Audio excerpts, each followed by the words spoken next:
اعوذ باللہ من الشیطان الرجیم بسم اللہ الرحمن الرحیم السلام علیکم۔ امید ہے کہ آپ ٹھیک ہوں گے، اللہ آپ کو ٹھیک اور صحتیاب رکھیں۔ میں ہوں بس اقبال احساس اور آپ دیکھ رہے ہیں اور سن رہے ہیں روزہ۔ اور جیسے کہ آپ کے علم میں ہے کہ آپ کی جماعت داہم کی اردو کتاب میں دی گئی نظم مزار قطب الدین ایبک کا تمام اشعار ہم پڑھ چکے ہیں اور اس کی شرح ہم کر چکے ہیں۔ تو آج ہم اسی نظم کا مرکزی خیال جو ہے وہ دیکھیں گے کہ شاید بنیادی طور پر اس میں کہنا کیا چاہتے ہیں۔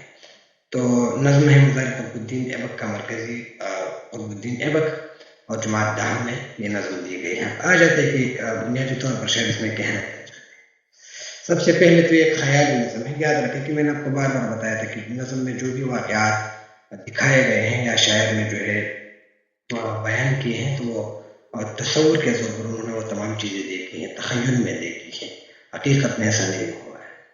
جن میں شاعر اپنے تخیل کی بنیاد پر نظم میں بیان کیے گئے تمام واقعات بیان کر رہے ہیں۔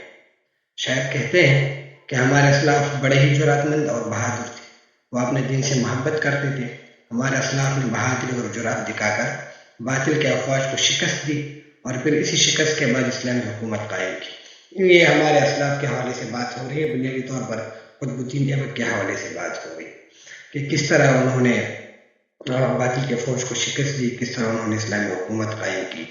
وہ تمام واقعات جس نظم میں بیان کیے گئے ہیں وہ تمام واقعات جو ہے اس کے ارد گرد جو ہے نظم گھومتی ہیں، لیکن بنیادی کردار اس میں جو ہے وہ مسلمانوں کے لشکر ہیں اور پھر اس کے ساتھ جو ہے بنیادی کردار جو ہے وہ قطب الدین ایبک ہے۔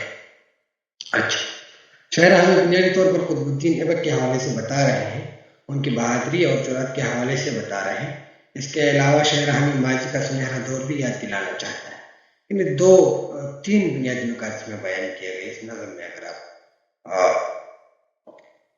اسلامی حکومت کے حوالے سے بات کی گئی ہے، قطب الدین ایبک کے حوالے سے بات کی گئی ہے، اور اس کے ساتھ ساتھ جو ہے شاعر ہمیں ماضی کا سنہرا دور بھی یاد دلانا چاہتا ہے۔ اس کی وجہ یہ ہے تاکہ اس دور میں جو ہے لوگوں میں وہ ایمانی جذبہ دوبارہ ابھرے۔ اور یہ پوری نظم جو ہے یہ مزار قطب الدین ایبک جو کہ لاہور میں واقع ہے وہاں جا کے انہوں نے لکھی ہے۔ تو بس یہ دو تین واقعات جو ہے وہ بنیادی چیزیں ہیں جو کہ اس نظم میں بیان کی گئی۔ تو امید ہے کہ مرکزی خیال آپ کو سمجھ آ گیا ہوگا۔ انشاءاللہ اگلے لیکچر میں اسی نظم کے جو اور سوالات ہیں اس کے حوالے سے بات ہوگی۔ جہاں آپ کو لگ رہا ہو کہ مسئلہ ہے تو آپ کمنٹ سیکشن میں پوچھ سکتے ہیں۔ انشاءاللہ اگلے لیکچر میں دوبارہ پھر آپ سے ملاقات ہوگی، پھر اس کے اور سوالات جو ہے وہ کرنے کی کوشش کرتے ہیں۔ تب تک اللہ پامان۔